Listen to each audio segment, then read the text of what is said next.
Sa mga pong malakas na palakpak para sa ating Panginoon. Hallelujah. Kanina ay yung nagbasa ng ating verse, scripture ay tumatawa dahil maiksi. Tapos sabi ng nasa likod, maiksi ang ata. So, nais ko pong muling basahin ang salita ng Panginoon na very popular, John 11:35, sa New International Version, Jesus wept. Mula sa talatang ito ay nais ko pong bigyan ng paksa ang mensahe ng Panginoon, Jesus wept. Itong talatang ito po yung pinakamaiksik, the shortest verse in the Bible, yet one of the deepest meaning. At sa pagkakataong ito, makikita natin na si Jesus ay nasa libingan ni Lazarus doon sa Bethany.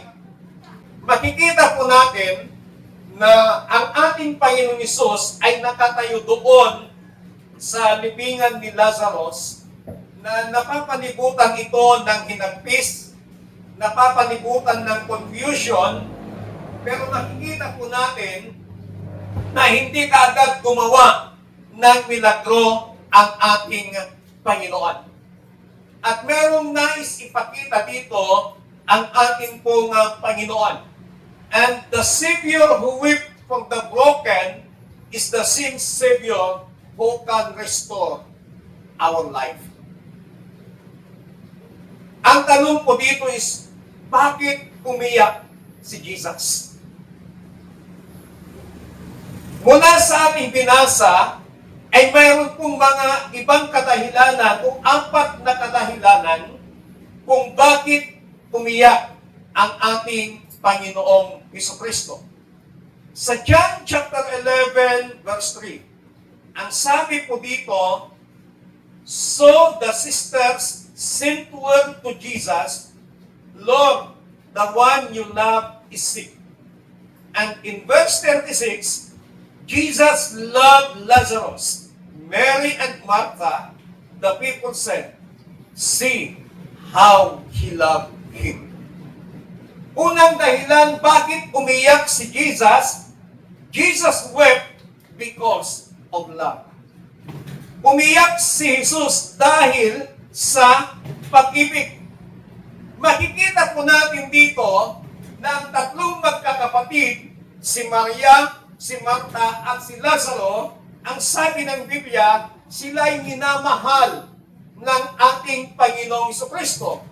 At makikita din po natin dito na nung nagkasakit si Lazaro, ay nagpaabot ng mensahe si Maria at Marta kay Jesus na ang mensahe is, Panginoon, ang iyong minamahal ay may sakit. Nung natanggap ni Jesus ang balitang yon, hindi kaagad nagtungo si Jesus. Dahil inuna muna niya ang ministry na ipinapagawa sa kanyang amang nasa langit. At pagkatapos nun, makalipas ang ilang araw, saka dumating si Jesus sa bahay ni na Maria, Marta upang dalawin, upang bisitahin, at upang pagalingin si Lazaro. But, dumating si Jesus, wala na po si Lazaro. Patay na po si Lazaro.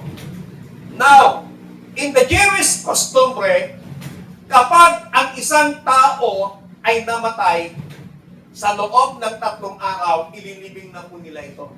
Hindi po nagtatagal ang mga patay ng mga Israel. Kaya nung dumating si Jesus, after 3 days, nasa libingan na, nailibing na si Lazaro. Pero makikita po natin dito, nung dumalaw si Jesus, pinuntahan niya kung saan nakalibing si Lazaro. At may mga taong nakamasid, may mga taong na tumitingin kay Jesus, at ang sabi ng mga tao, tingnan ninyo kung gaano niya kamahal si Lazaro. Bakit tayo nasasaktan? Bakit tayo umiiyak? Nasasaktan tayo dahil meron tayong pinapahalagahan. Nasasaktan tayo dahil nagmamahal tayo. At umiiyak tayo para gumaan at maghilom yung sakit na nararamdaman ng ating emosyon, ng ating puso, ng ating damdamin. At ang pag-iyak ay hindi kahinaan. Ito po ay sinyales na may lalim kang nararamdaman kapag umiiyak ang isang tao. And even Jesus Christ, at this moment, umiyak si Jesus. Kasi nagmamahal siya at yung kanyang pinapahalagahan at yung kanyang minamahal na tao ay namatay. His tears were an expression of genuine love. Yung pag-iyak, yung pagtangis ni Jesus ay nagpapakita ng kanyang tunay na pagmamahal kay Lazaro. So God's love is not distant, it is deeply personal. Malalim po yung nararamdaman. Malalim po yung pinaghuhugutan ng damdamin ni Jesus kung bakit siya umiyak doon sa libingan ni Lazaro. Kasi pinapahalagahan niya at minamahal niya ang taong ito. At mismong mga tao ang nagsabi, tingnan ninyo kung gaano niya kamahal si Lazaro. Nakita na witnessan, na saksihan ng mga tao kung papaano yung pagmamahal ni Jesus sa tatlong magkakapatid na ito, especially kay Lazaro. Minsan tayo po ay nasasaktan. Tayo ay umiiyak kapag ang pinapahalagahan natin sa buhay ay nawala. Nasasaktan tayo, umiiyak tayo dahil yung minamahal po natin, yung mahal po natin sa buhay ay meron mga hindi magandang nangyari sa kanya. Kaya tayo umiiyak, kaya tayo tumatangis, kaya tayo nasasaktan. But our pain matters to God because He matters to us. Kaya nararamdaman ng Diyos yung nararamdaman po natin. Kaya nga ang sabi ng banal na kasulatan in the book of Psalms na He is near to the broken-hearted. Kasi naranasan ni Jesus na broken-hearted nung namatay ang kanyang minamahal na kaibigan na si Lazaro. Kaya kapag tayo po ay broken-hearted, umiiyak tayo, nasasaktan tayo, nararamdaman yun ni Jesus. And Jesus wept. Why? Because He loved. Kaya kung hindi ka nagmamahal, kung walang pagmamahal sa puso mo, hindi ka iiyak. Wala kang mararanasang pagtangis o pag-iyak sa buhay mo. Pero dahil nagmamahal ka at minamahal mo ang Panginoon, mapapaiyak ka dahil sa katapatan at kabutihan ng Panginoon. Pangalawang dahilan bakit umiyak si Jesus, sa John chapter 11 verse 33, ang sabi po dito, when Jesus saw her weeping, and the Jews who had come along with her also weeping, He was deeply moved in his spirit and troubled. Jesus wept because He entered our suffering. Umiyak si Jesus dahil pumasok siya sa ating mga suffering, sa ating mga paghihirap. Makikita po natin dito sa ating binasa. Nung makita ni Jesus na sina Maria at Marta ay umiiyak, anong sabi ng banal na salita ng Panginoon? He was deeply moved in spirit and troubled. Nakipag-suffering, nakipag-grip na ni Apo Jesus doon sa nararamdaman ni na Maria at Marta. Hindi lamang pinanood ni Jesus. Yung pag-iyak ng dalawa niyang kaibigan dahil namatay yung kanilang kapatid. But, ang ginawa ni Jesus, inilagay niya yung kanyang sarili doon sa sitwasyon na nararamdaman, na nararanasan ng dalawang magkapatid. Then, napaiyak at umiyak si Jesus.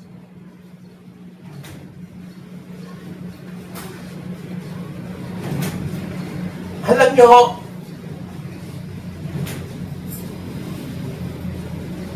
yung pinost ko sa aking FB account, grabe po yung pag-iyak ko doon. Kasi naranasan po namin na napapalayas ng tirahan. Palipat-lipat ng tirahan. Isang araw, hindi kami makapasok dahil napadlakan.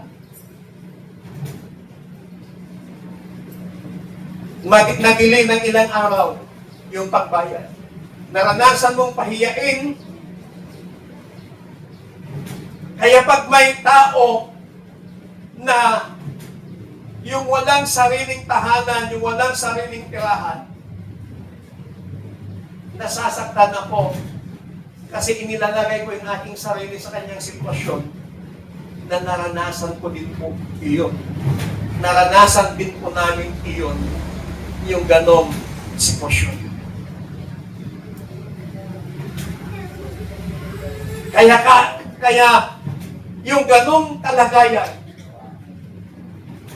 ang panalangin ko na lamang sa Panginoon, Lord, kung paano mo kami bless, kung paano mo kami binigyan ng sariling bahay at lupa, naway maranasan din ng taong ito. Kapag nakakakita ko ng tao yung walang-wala, kung kani-kanino lumalapit, because of needs, nagmamakaawa, minsan, sasabihin ko yung tao, huwag ka nang pumunta doon. Sayang lang yung pamasahe mo. 1,000 lang din yung ibibigay nila sa'yo. Ang dami pang hahanaping mga dokumento. Yung pamasahe mo pabalik-balik, yung pagpasirox mo ng mga papel na kailangan nila, yung 1,000 binigay nila, napunta lang lahat doon. Kaya huwag ka nang magpunta, ito na lang, bigay mo siya. Naranasan din po namin. Nung time na na-hospital yung father namin, yung time na na-hospital yung mother namin, isang lang yung lupa, walang gustong sumanla. Ang gusto nila bilhin. Kasi nakita nila you are in need. Pero hindi namin kayang ibinta. Sanla lang. Para pag dumating yung time na may pera ka, pwede mong i-redeem. Kaya si Jesus, ganito po yung kanyang naging sitwasyon. He joined with the sorrow of Mary and Martha. He joined with the sorrow of the family of Lazarus. Kaya umiyak si Jesus. Mga kapatid, sa mga problema, sa mga suffering na nararanasan natin, lagi po natin tandaan that we are not alone. Hindi tayo nag-iisa. Hindi lamang gustong makita ni Jesus na nasasaktan ka, but gusto rin maranasan ni Jesus. Gusto rin maramdaman ni Jesus yung sakit na nararamdaman mo.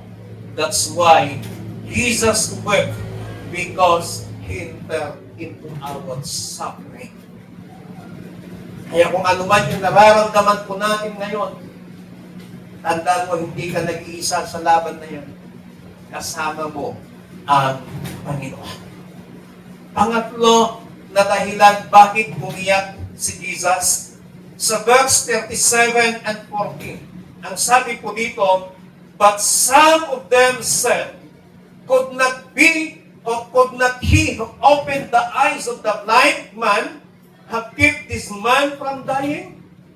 Then Jesus said, did I not tell you that if you believe, you will see the glory of God.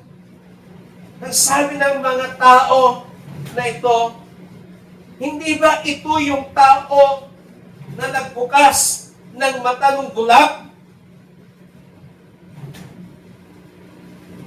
At gagawin din niya kaya ang ginawa niya noon na bubuhayin niya itong namatay na ito. Anong sabi ni Jesus? Di ba sinabi ko sa inyo na kung kayo'y naniniwala, makikita ninyo ang kalwalhatian ng Diyos. Jesus wept because of unbelief. Tumangis o umiyak si Jesus dahil sa kawalan ng pananampalataya o kawalan ng paniniwala. And unbelief grieves the heart of God. Yung kawalan ng paniniwala, yung kawalan ng pananampalataya sa Panginoon, nasasaktan yung puso ng Diyos. Maalala po ba natin yung kwento ng mga disciples ni Jesus na sila'y nangisda, magdamag silang nangisda, wala silang nakuha. But ang sabi ni Jesus sa kanila, launch out into the deep. Iwayat yung kaikat yung puna ni Apo Isos. Ang sabi ng isa sa mga disciples ni Jesus, Panginoon, halos magdamag po kami sa dagat. Wala kaming makuha. Halos magdamag po kami, nagpaikot-ikot sa dagat para mangisda. Wala kaming nakuha. Pero dahil sa sinabi nyo, gagawin namin iyon. Ang utos sa kanila ni Jesus, iwayat nyo. Ibig sabihin, pakawalan nyo ang inyong mga lambat. At ang sabi ng Biblia, nung kanilang pinakawalan, yung kanilang mga lambat, halos mapuno yung kanilang bangka sa dami ng mga nakuha nilang isda. Nung una, may unbelief itong mga disciples. But at the end, ang sabi nila, pero dahil sa sinabi nyo, gagawin namin iba. Matatandaan po ba natin yung mga disciples na nagpalayas ng mga inalihan ng demonyo, nagpagaling ng mga may karamdaman? Nagawa po nila. Pero may isang sitwasyon na kahit anong gawin nila, walang nangyari. Kaya ang sabi ni Jesus sa kanila, kung mayroon lang kayong kasing laki ng butil ng mustasa ang inyong pananampalataya, maaari niyong sabihin sa bundok na ito na lilipat at siya'y lilipat.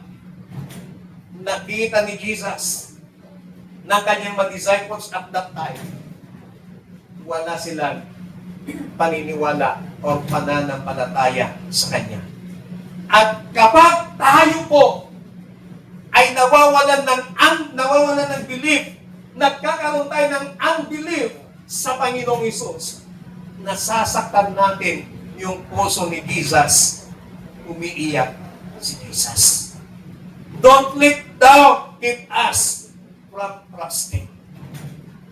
Huwag nating hayaan na yung pagdududa, huwag nating hayaan na yung pangamba ang siyang maghiwalay sa atin, sa ating pagtitiwala at paniniwala sa ating Panginoon. We must believe kung ano yung kayang gawin ng Panginoon. Ang sabi niya sa verse 14, then Jesus said, did I not tell you that if you believe, you will see the glory of God? Di ba sinabi ko na sa inyo, sabi ni Jesus, na kung kayo'y maniniwala, makikita nyo ang kalwalhatian ng ating Panginoon. Dapat tayo po ay laging maniwala. Tayo po ay laging manampalataya sa ating Panginoon upang sa ganon ay patuloy nating maranasan yung sinasabi ng kanyang masalita that if we believe, we will see the glory of God in our lives. Palakpakan nga po natin ang Panginoon. China-challenge tayo ngayon ng ating Panginoong Kristo na dapat maniwala, dapat paniwalaan natin ang sinasabi ng Panginoon, paniwalaan natin ang kanyang mga salita, paniwalaan natin ang mga pangako ng Panginoon, sapagkat kung hindi natin pinaniniwalaan yon, napapaiyak, napapatagis natin ang ating Panginoong Hesus. Faith opens the door to seeing God's glory. Kaya yung pananampalataya po natin, dagdagan pa po natin, manampalataya tayo ng manampalataya sa Panginoon. At ito ang magbubukas ng pintuan upang makita natin, maranasan natin yung kalwalhatian ng ating pong Panginoon. Pang-apat at ang panghuli na dahilan, bakit umiyak si Jesus? Sa verses 43 to 44. When he had said this, Jesus called in a loud voice, Lazarus, come out! The dead man came out, his hands and feet wrapped with strips of linen and a cloth around his face. And Jesus said to them, take off the grave clothes and let him go. Jesus wept because he wants to display his power. Makikita po natin dito, bago gumawa ng milagro si Jesus, umiyak muna siya. Nakipagdalamhati muna siya. Inilagay muna niya yung kanyang sarili sa sitwasyon ng pamilya ni Lazaro. At nung siya'y andun na sa libingan ni Lazaro, sumigaw si Jesus. Anong sabi ni Jesus? Lazarus, lumabas ka dyan! At ang sabi ng Biblia, bumangon si Lazarus mula sa loob ng libingan at siya'y lumabas. Pero ang paglabas niya, kung ano yung ginawa nila sa kanyang katawan nung siya'y inilibing, binalot siya ng puting damit. Linin na damit, yung puti. Yung manipis, binalot po siya. At ang sabi ni Jesus, tanggalin yung damit na nakabalot sa kanya. At hayaan ninyong umalis. Anong makikita po natin dito? Before the miracle came, the moment of tears. Bago nag-perform ng miracles si Jesus, umiyak muna siya. Binuhos muna niya yung kanyang nararanasan. Binuhos muna niya yung kanyang nararamdaman. Kaya kapag ako po ay may lumalapit sa akin, naglalabas ng problema, naglalabas ng sama ng loob, at kapag umiyak, sige, umiyak ka. Hindi ko pinapatahan. Hinahayaan ko, sinasabihan ko, umiyak ka. Kasi yun yung time na paglabas ng kanyang emosyon, inilalabas niya yung kanyang nararamdaman.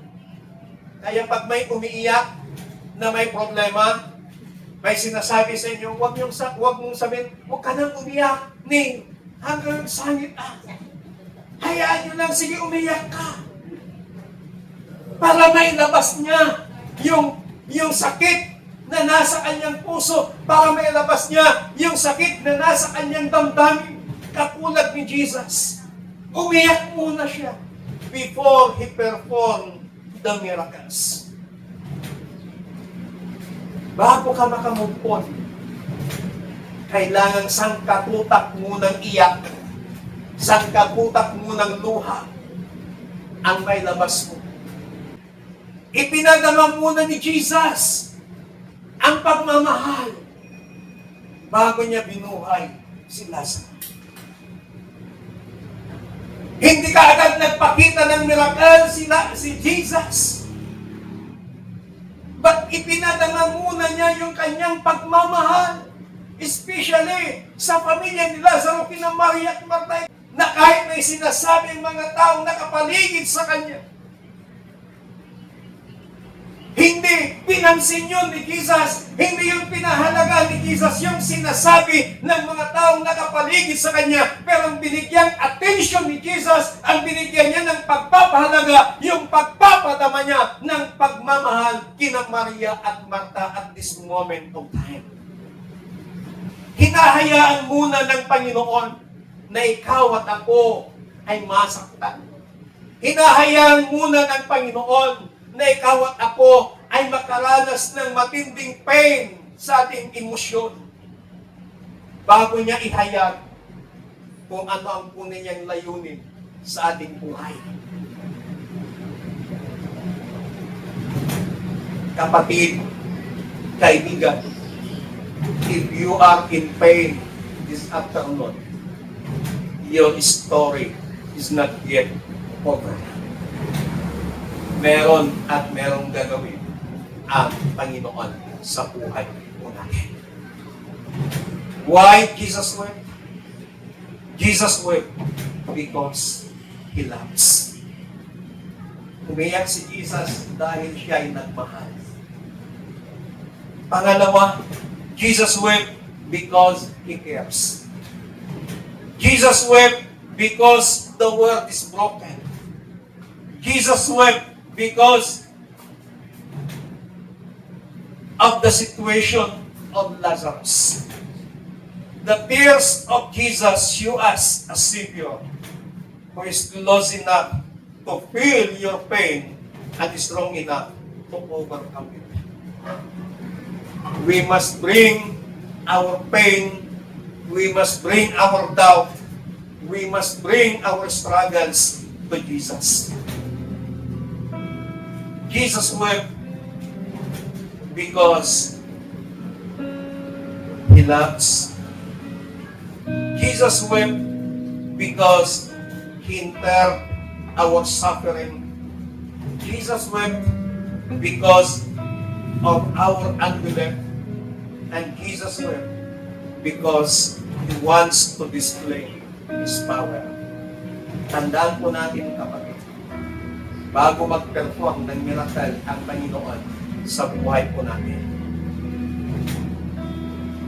ipapadama muna niya kung gaano ka kahalaga at kung gaano ka niya kamahal. Dahil kung lahat ay bumayo.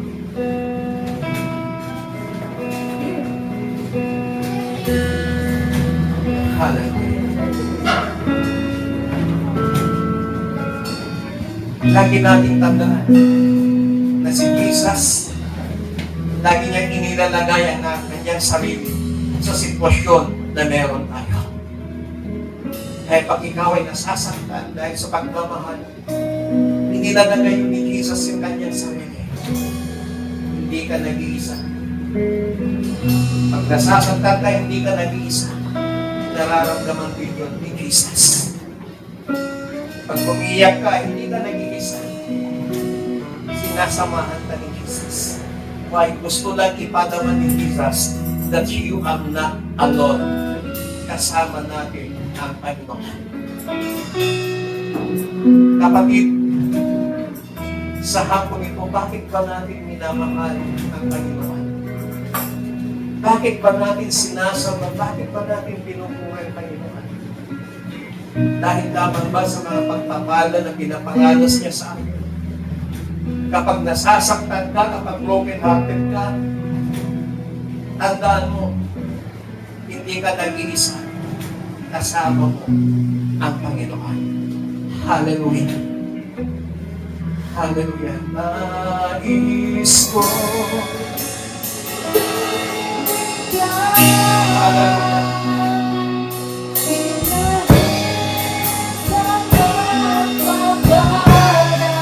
Oh, Jesus.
may suffering, ano ba yung doubt na nararamdaman mo, nararanasan mo ngayong hapon, bring it to Jesus. Bigay natin lahat sa ating Panginoon. Hallelujah. Hindi ka nag-iisa sa pinagdadaanan mo ngayon. Hindi ka nag-iisa sa laban mo ngayon.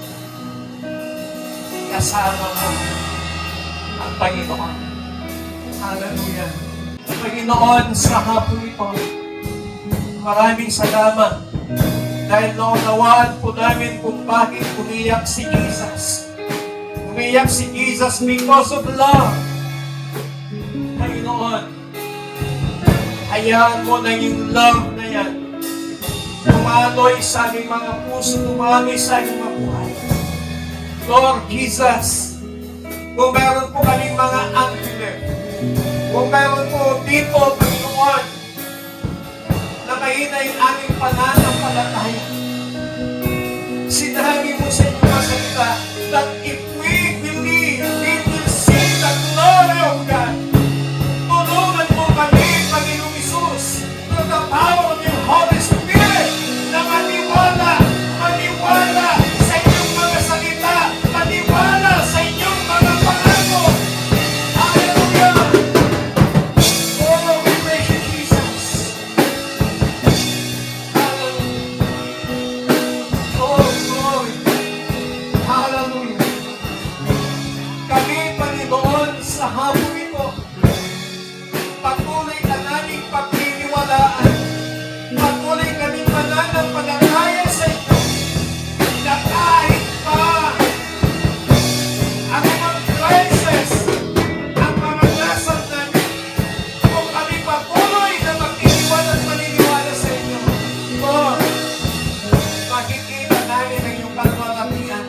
Makikita namin ang iyong gagawin sa aming mga buhay. Salamat po, God. Salamat po sa pagtanis ng aming Panginoon sa Kristo. At mula sa hapong ito, Panginoon, hayaan po ninyo na mapunasan ang mga luha ng aming Panginoon Jesus sa pamamagitan ng aming pagmamahal, sa pamamagitan ng aming pananampalataya, sa pamamagitan ng aming buong pusong pagtitiwala, buong pusong paniniwala sa kapangyarihan, kabutihan ng aming Panginoon sa Kristo. Maraming salamat, Panginoon. Thank you for your love. Thank you for your strength. Thank you for the compassion. Thank you for the faith na binigay mo sa akin. Salamat po ng marami. In Jesus Christ, mighty name we pray. Amen. Palakpakan po natin ang malakas ang Panginoon.